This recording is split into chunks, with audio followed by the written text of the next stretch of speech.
బుద్ధిహీనులు దేవుడు లేడని అనుకుంటారంట.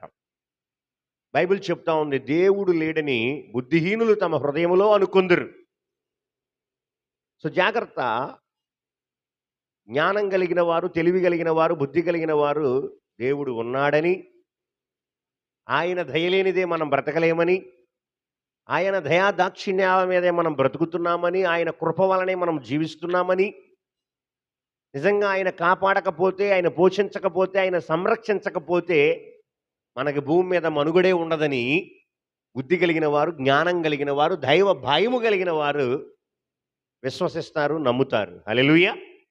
సో ఈ ప్రాముఖ్యమైన సమయంలో దేవుని యందు ఒక వ్యక్తి దేవుని అందలి భయము కలిగి, భక్తి కలిగి జీవిస్తున్నప్పుడు దేవుడు విడిచిపెట్టేవాడు కాదండి.